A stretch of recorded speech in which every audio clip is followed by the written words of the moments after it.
Assalamualaikum everyone. I am Kainat Raza Khan. Welcome to All Learners Academy. Today we will discuss about classroom management. Classroom management क्या होती है, इसका M क्या होता है?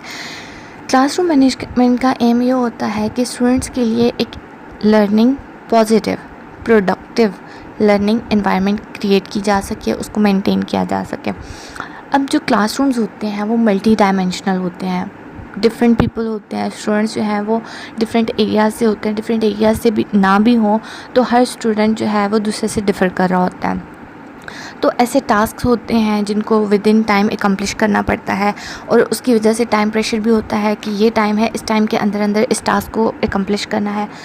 अब जितने भी इंडिविजुअल्स होते हैं उनके गोल्स डिफरेंट होते हैं, एबिलिटीज़ डिफरेंट होती हैं। अब ये डिफरेंट एबिलिटीज़ डिफरेंट गोल्स के जो इंडिविजुअल्स हैं, जो उनके पास रिसोर्सेज हैं, उनको शेयर करना, जो टास्क्स होते हैं उनको मिल के पूरा करना और जो मटेरियल उनके पास है उसको यूज़ करना, और इस तरह की बहुत सारी चीज़ें होती हैं जो कि एक क्लास में ज़रूरी होती हैं। क्लासरूम मैनेजमेंट इन सारी चीज़ों को कैटर करता है कि स्टूडेंट्स जो है वो इकट्ठे काम करें, विद इन टाइम जो है वो टास्क भी कंप्लीट हो सकें और स्टूडेंट्स अपनी एबिलिटीज़ को भी यूज़ कर सकें।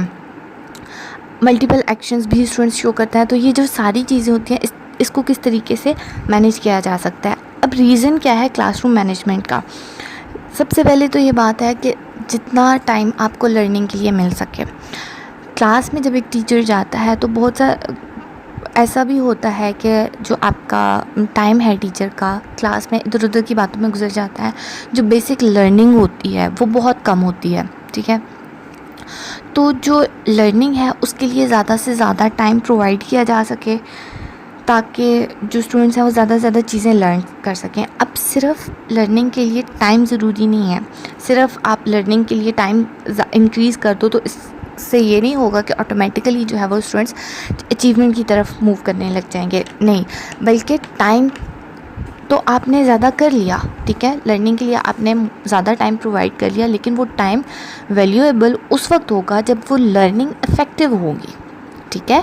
सिर्फ टाइम इम्पॉर्टेंट नहीं है बल्कि जो लर्निंग है वो इफ़ेक्टिव होनी चाहिए। अब लर्निंग इफ़ेक्टिव किस तरीके से होगी कि आप उसके लिए क्या क्या स्ट्रैटेजीज़ यूज़ कर रहे हो, स्टूडेंट्स की लर्निंग इंक्रीज़ करने के लिए क्या क्या स्ट्रैटेजीज़ यूज़ की जा रही हैं, वो इंपॉर्टेंट होती हैं। स्टूडेंट्स हमेशा वो चीज़ ज़्यादा जल्दी सीखता है जिसको वो प्रैक्टिस करता है, जिसके बारे में वो ज़्यादा सोचता है। एक चीज़ आपने पढ़ ली, इट्स नॉट लाइक कि बच्चे ने वो चीज़ सीख ली, नहीं, आपने अक्सर देखा होगा कि जो चीज़ आप एक्सपेरिमेंट करके स्टूडेंट को समझाते हो वो चीज़ ज़्यादा समझ आती है एज़ कम्पेयर टू थ्योरी। तो जो स्ट्रैटेजीज़ हैं वो वर्थ वाइल होनी चाहिए, लर्निंग जो है वो अप्रोप्रिएट होनी चाहिए, ऐसी एक्टिविटीज़ होनी चाहिए जो स्टूडेंट्स के इंटरेस्ट के अकॉर्डिंग हो, उनको एंगेज कर सकें। जो बेसिक टास्क होते हैं क्लासरूम मैनेजमेंट के, उसमें सबसे पहले तो कोऑपरेशन है कि स्टूडेंट्स जो है, जैसे कि पहले भी बात की है कि स्टूडेंट्स डिफर कर रहे होते हैं, उनके इंडिविजुअल डिफरेंसेस होते हैं, हर स्टूडेंट की अपनी एबिलिटीज़ होती हैं, उनके अपने गोल्स होते हैं। कोई स्टूडेंट ऐसा होता है जो जल्दी से काम फिनिश कर लेता है, कोई होता है जिसको काम करने में टाइम लगता है, कोई प्रोक्रेस्टिनेटर होता है। तो सबसे पहली चीज़ तो ये है कि कोऑपरेशन उनमें होनी चाहिए। कोई भी अगर क्लास में एक टास्क आप दोगे तो जब तक ग्रुप के सारे मेंबर्स उस टास्क में इकट्ठे काम नहीं करेंगे, मिलजुल के काम नहीं करेंगे, कोऑपरेशन के साथ काम नहीं करेंगे, वो टास्क इन टाइम कंप्लीट नहीं हो सकता। इन केस अगर कंप्लीट हो भी जाता है तो उसमें बहुत सारे फ्लॉज होते हैं।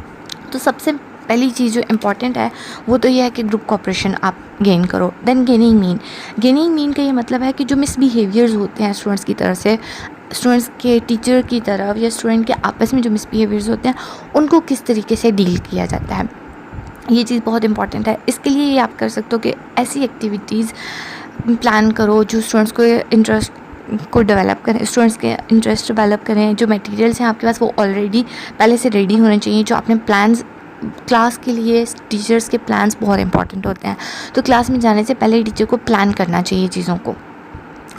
सबसे इम्पॉर्टेंट ये होता है कि मैनेजमेंट ऑफ सेल्फ मैनेजमेंट, यानी कि स्टूडेंट्स को ये सिखाना कि वो ख़ुद को किस तरीके से कंट्रोल कर सकते हैं। सेल्फ मैनेजमेंट, सेल्फ कंट्रोल में जो है वो ये चीज़ें आती हैं कि रिस्पॉन्सिबिलिटी, स्टूडेंट्स रिस्पॉन्सिबल होना चाहिए, ठीक है। सेल्फ कंट्रोल जो है वो स्टूडेंट को सेंस ऑफ रिस्पॉन्सिबिलिटी बताता है कि ऐसी एबिलिटी, ठीक है, जिसमें आप एक स्टूडेंट अपनी नीड्स को फुलफ़िल करे लेकिन दूसरों की नीड्स को या दूसरों के जो राइट्स हैं उनको इफ़ेक्ट ना करे। वो बात वही है ना कि दूसरों को गिरा के खुद ऊपर ना जाए, बल्कि दूसरों के साथ रहते हुए अपनी नीड्स को फुलफ़िल करे, उनको नुकसान पहुंचाए बगैर। अब जो स्टूडेंट्स हैं वो सेल्फ़ कंट्रोल किस तरीके से लर्न करते हैं कि वो अपनी चॉइसेस खुद बनाएं, ठीक है। जो अपनी चॉइसेस उन्होंने ली हैं या जो डिसीजंस उन्होंने लिए हैं उसके अगर कोई कॉन्सिक्वेंसेस हैं तो उसको खुद फेस करें, उसके साथ डील खुद किया जाए। अपने गोल्स को सेट करने से स्टूडेंट्स में सेल्फ़ कंट्रोल आता है, मेकिंग पीस। अब टीचर्स और क्लासमेट्स के साथ जो है वो अच्छे रिलेशनशिप्स डेवलप करें।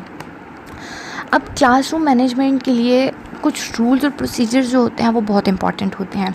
जैसा कि अगर हम एलिमेंट्री लेवल की बात करें तो एक टीचर जो है वो एक दिन में 20 to 30 स्टूडेंट्स को लीड कर रहा होता है, ठीक है। अब इनको किस तरीके से वो इकट्ठा कर सकता है through different activities. Secondary level की बात करें तो अराउंड 100 स्टूडेंट्स को टीचर ने डील करना होता है विद इन अ डे, ठीक है।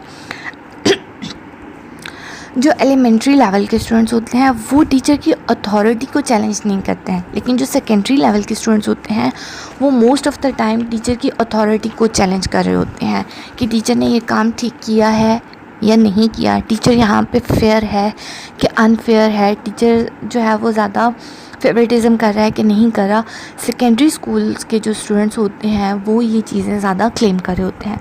तो ऐसे कौन से प्रोसीजर्स होते हैं जो क्लासरूम मैनेजमेंट के लिए यूज़ किए जा सकते हैं। बेसिकली एडमिनिस्ट्रेटिव रूटीन्स बनाई जा सकती हैं, जैसे कि टेकिंग अटेंडेंस, कि टीचर एज एन एडमिनिस्ट्रेटिव जो है वो क्लास में प्रेजेंट मौजूद हो, उसका जो रोल है। उसके अलावा स्टूडेंट्स की मूवमेंट को कंट्रोल किया जाए कि क्लासरूम में आना जाना, वॉशरूम जाना है या कि किसी काम के लिए स्टूडेंट ने बाहर जाना है तो उसके लिए वो परमिशन ले। जो स्टूडेंट्स की मूवमेंट्स हैं इनको कंट्रोल किया जा सके।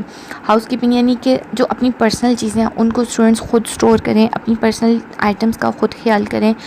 एकम्प्लिशिंग लेसन्स, कि किस तरीके से टीचर ने असाइनमेंट्स कलेक्ट करनी है, होमवर्क देना है, उसको किस तरीके से टीचर ने कलेक्ट करना है, उसमें स्टूडेंट की लर्निंग कितनी हो रही है, कैसे हो रही है। अब स्टूडेंट और टीचर का जो इंटरेक्शन है वो बहुत इंपॉर्टेंट होता है। टीचर को ऐसा इंटरेक्शन रखना चाहिए कि स्टूडेंट को जब भी ज़रूरत हो वो टीचर से आके अपनी प्रॉब्लम का सलूशन पूछ सके, टीचर से आके डिस्कस कर सके कि उसको कहाँ पे क्या इशू आ रहा है।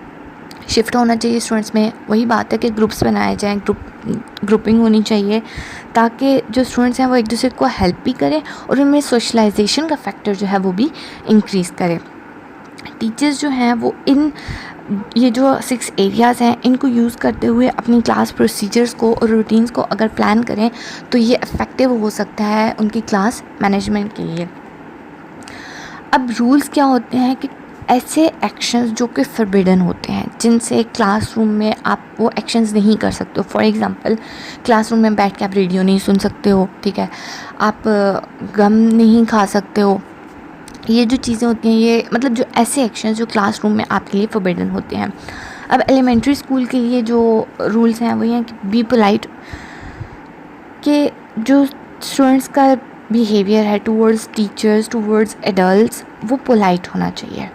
यानी कि उसमें आपको टीचर्स के साथ नरमी से बात करनी चाहिए, प्लीज़ कहना, या फिर कोई अगर फेवर आपको मिला है तो उसके लिए थैंक यू कहना, वॉल्स के ऊपर ना लिखना, परमिशन लेना, ताकि दूसरों की चीज़ें यूज़ करने से पहले उनसे परमिशन लेना।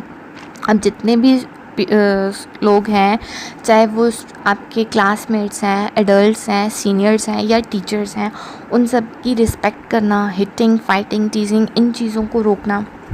जितने भी स्कूल रूल्स हैं उनको फॉलो करना कि स्कूल में ये रूल्स हैं, आपने इनको फॉलो करना है, इसी के मुताबिक आपने चलना है।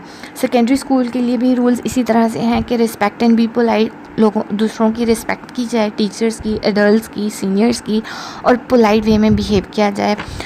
अब जब कोई क्लास में बात कर रहा होता है तो उसको सुनना भी बहुत ज़रूरी है। एक बच्चा बात कर रहा है उसको सुना जाए, ना कि वो बोल रहा है साथ में आप भी बोलना शुरू कर दो।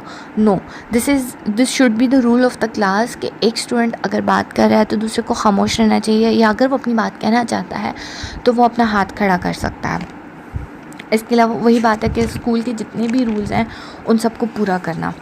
अब जो इफ़ेक्टिव मैनेजर्स होते हैं, वो इफ़ेक्टिव मैनेजर्स कौन से होते हैं कि जब क्लास में टीचर आता है बिल्कुल स्टार्टिंग में फर्स्ट वीक्स में, तो उसको बहुत ज़्यादा डिफ़िकल्टीज़ फेस करनी पड़ती हैं क्लास को मैनेज करने में, स्टूडेंट्स को संभालने में।